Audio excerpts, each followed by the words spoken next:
This is a character concept I've just finished sketching in Blender using the crease pencil. So I started this by using a very simple base mesh, and I did a quick rig for it in using Rigify. So that's not really rigging. I'm just using the Rigify add-on, which is free and comes with Blender by default. And I just loaded the basic human rig, and I'm just going into edit mode and placing the bones roughly where it makes sense. And I'm doing this partially as a bit of an experiment to see if this works better for me than to model the character into a pose instead of just using this very rough base mesh and posing it using the basic rig in this case. So I've placed all the bones in roughly the correct position, and then I just did Control P and auto weight the character. Blender's auto weights are really good. Like they do a really good first pass, and there's really no need to then go in and start skinning yourself. So what you get is already very good, as you can see. It's not 100%, but for the purpose of using a base mesh as kind of a primitive reference for painting or drawing on top of it, this is really all you need, to be honest. And I haven't really used the Rigify rigs before, so I'm not super familiar with all the features, but it's pretty basic. So if you're a concept artist or you just want to pose a character in 3D and you're not interested in animating, this is a pretty good solution because it doesn't have a lot of crazy features, or at least not that I can see, so it's just not confusing to work with, whereas a lot of other rigs can be kind of confusing. So this worked out pretty well for me. So I'm just putting him into a pose that I find interesting, and then I'm just gonna put the rig in another collection, hide the collection, and then I'm gonna at some point freeze the skinned mesh or the posed mesh, and I do that by usually I do it by converting it from a curve to a mesh. So you go to object and then convert and mesh to curve, or curve to mesh, so something like that. But before that, I want to do like a quick test with cape.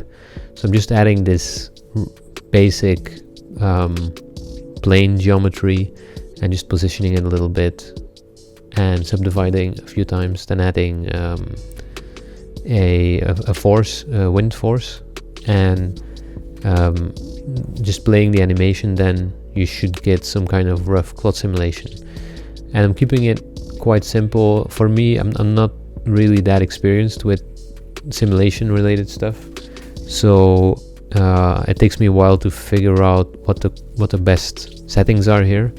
So I'm just messing around trying to get different results. I'm also not quite sure exactly what I want this cape to look like, but I think that's kind of the fun part about doing it this way, because you get results that you wouldn't necessarily think of yourself. So I'm just messing around here with the settings. Like I said, I'm not super comfortable with these, like what the settings are. I've messed around with it a little bit, but it seems like I don't want to spend too much time digging into it, because like I said, it's just for the purpose of getting a basic shape for concepting something. And with the cape, I'm gonna be doing the same thing, just duplicating it and then hiding the original and then converting it from curve to mesh. To convert from curve to mesh is useful not only for if your object is a curve, but it just does a basic like it gets rid of all the modifiers and stuff like that. So in this case, the cloth simulation modifiers and settings get removed. My cat's going crazy here, but I just ignore it. So then I'm just adding some other shapes, like some shoulder pads, and the shapes of the shoulder pad I found it kind of an interesting look, and so I thought that it might be cool to like integrate it into the design of the character and duplicate that shape in different places. So you'll see I'll use it as the belt buckle a bit as well, just adding some thickness, like a solidified modifier to the cape to give it some thickness, and then adding a form of a skirt here. And I'm not really like, I don't really have a character in mind. I'm just kind of going as I, going by feel here. I'm looking at a little bit of reference here and there, but I'm not like, I don't have a character in mind exactly that I want to make.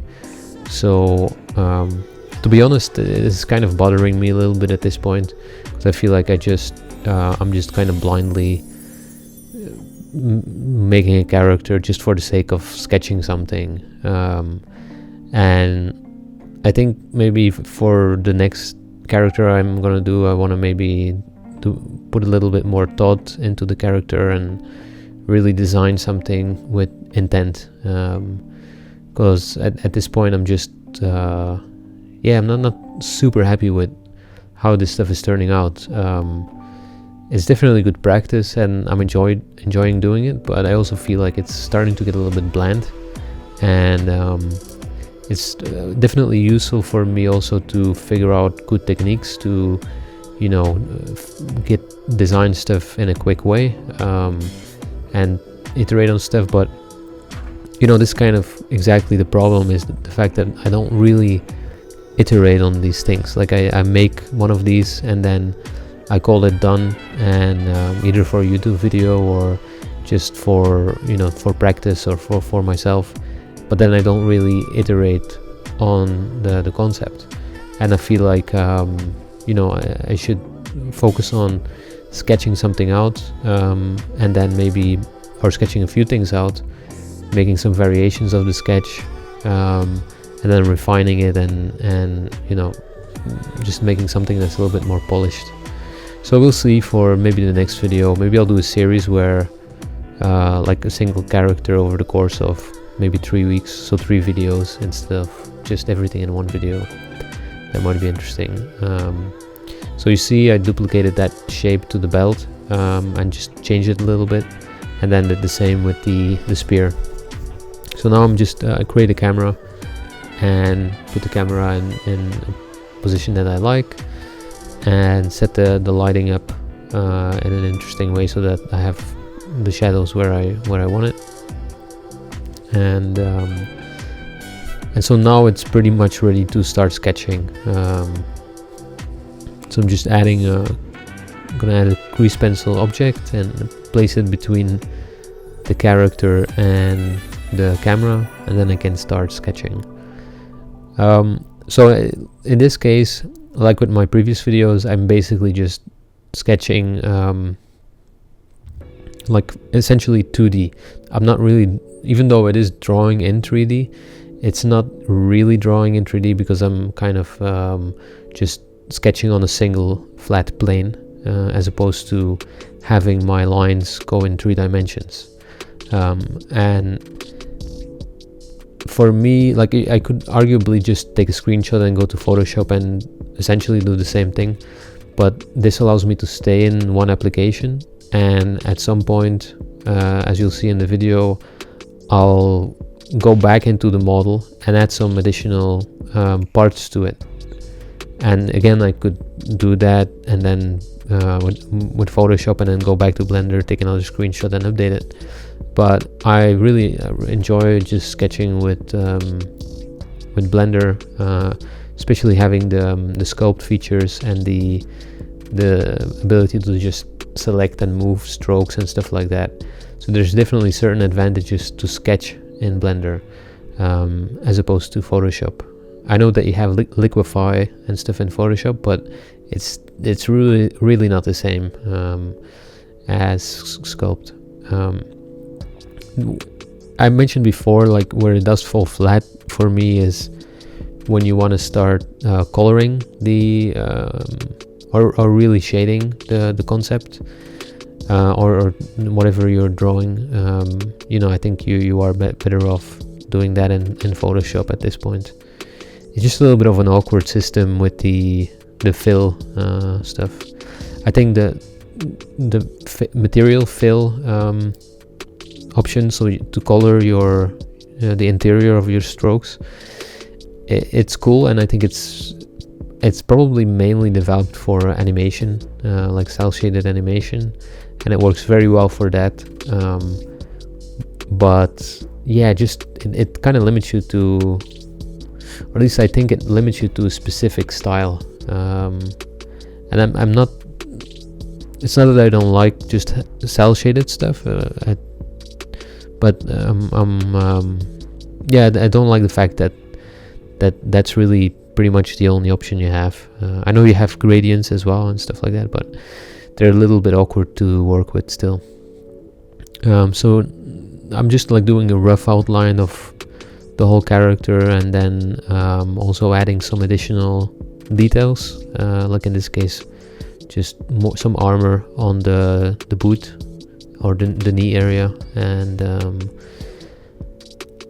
so this is like a part where I'm not really sure if this is the right way to go about it, because like I feel a little bit awkward just drawing these outlines from the 3D model.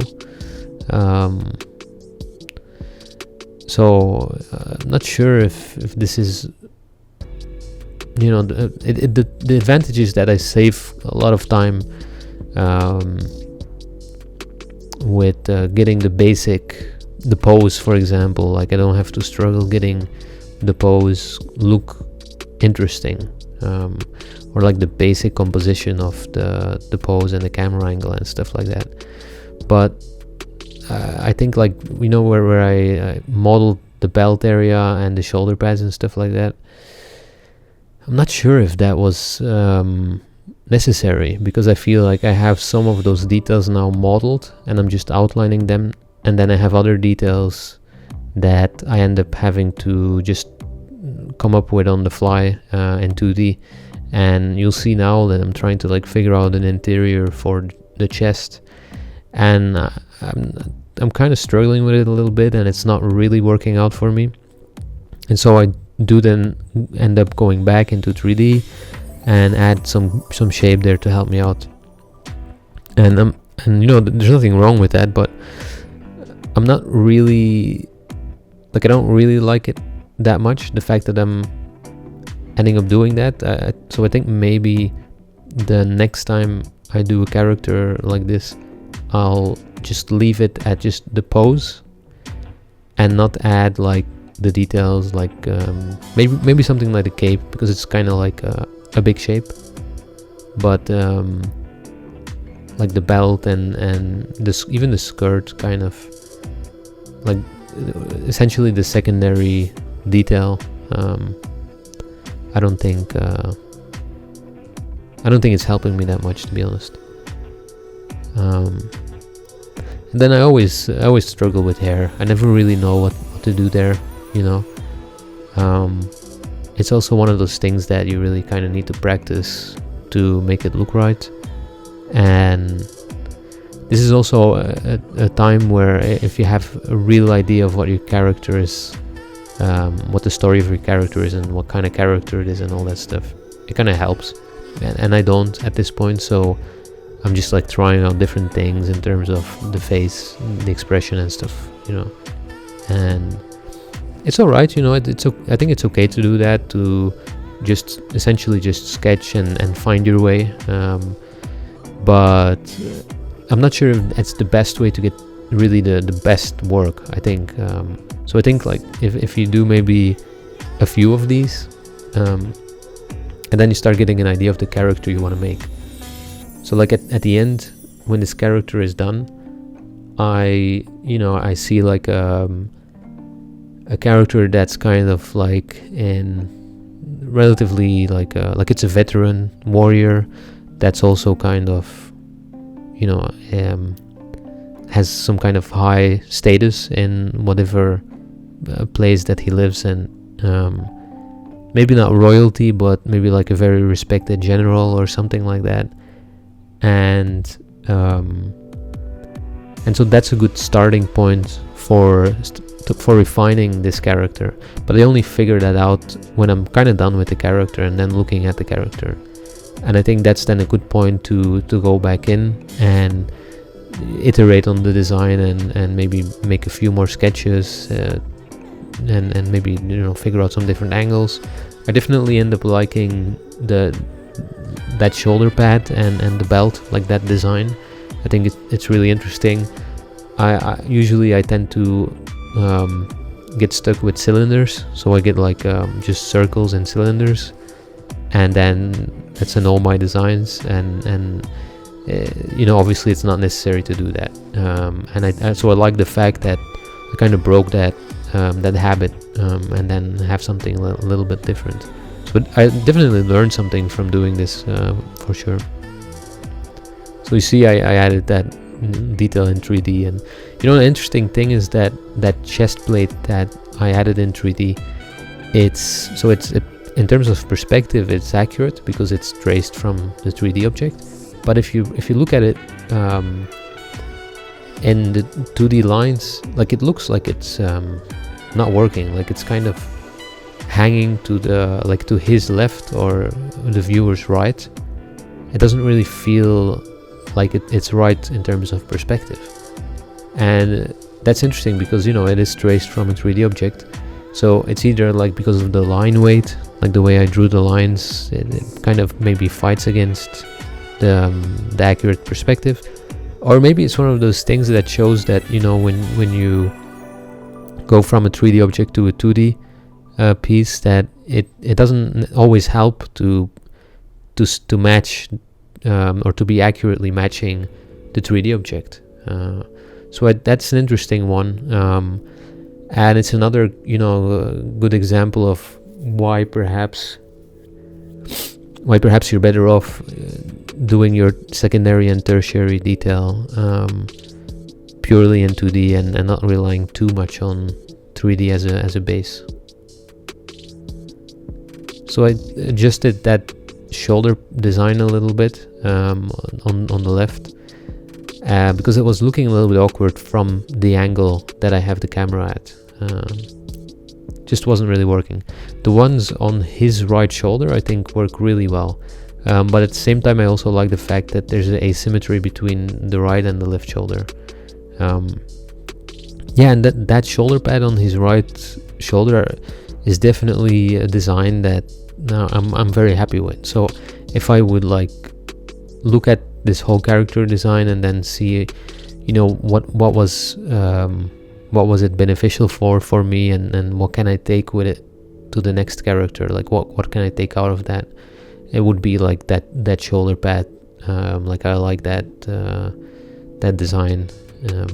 It's because it's something that I haven't done, and I kind of stumbled on it accidentally, and it's cool. I like it. So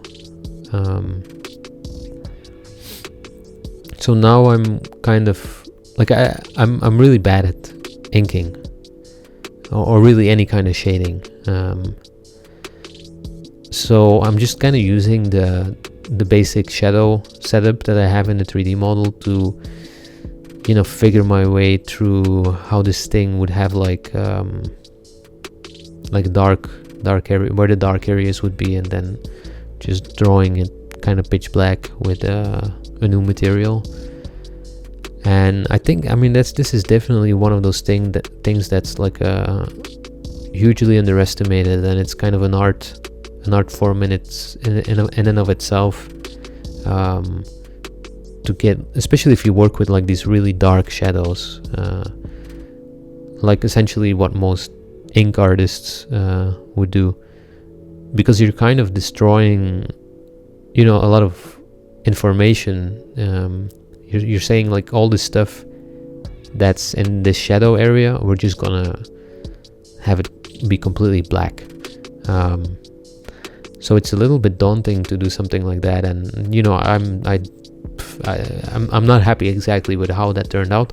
I am happy with the fact that I learned a bunch from it, and if I look at the previous character I did where I did this kind of dark inks, I think this one ended up better. So there's definitely some progress there for me. But yeah, it's really difficult to do something like this. But I guess it's good to work a little bit outside of your comfort zone.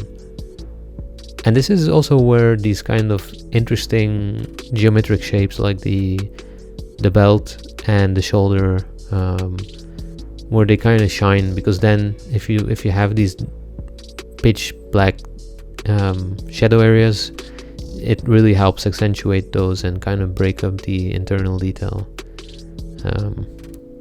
I also, his left arm, it kind of looked interesting in 3D when I posed the character, but then from this angle, it again kind of looks a little bit awkward. So it's easy to kind of miss these things. It's like when you're taking a photo of someone, like a portrait, and then after the photo has been taken, you realize that there's like a tree in the background that's kind of right behind the person's head, so it looks like there's a tree growing out of the person's head.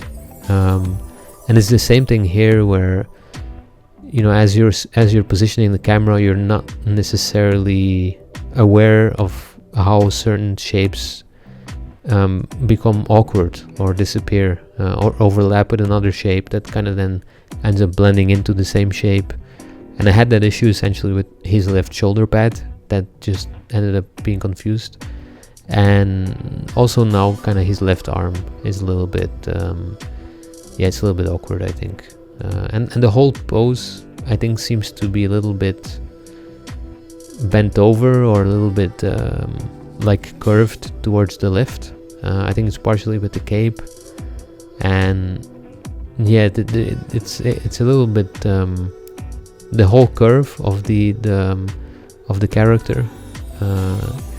Not sure if it's working that well, but yeah, one way to combat that is to flip the character horizontally, and to see how it feels if it's out of balance. And this one is definitely a bit out of balance. I think I fixed it a little bit in the end, but yeah, it's one of the issues I have here. So then I'm just adding some final detail, reducing I reduced the blackness a little bit here, of the shade. And now I'm just trying something by adding another layer and trying to get this kind of maybe a little bit of a cross hatching going on, where the dark shadows meet the illuminated parts, to have like a little bit of a transition. But it ends up, I mean, there's something to it. It's interesting, but I fail at making it look good. It just ends up looking sloppy. So but it's on a separate layer, so I think I ended up removing it afterwards. But it's good to try stuff like that. So anyway, this is pretty much it. I hope this again was a useful video for you guys. As usual, if you have any questions, or if you have any suggestions or requests for future videos, just leave a comment. And if you want to subscribe to this channel, go ahead. Thank you. Bye bye.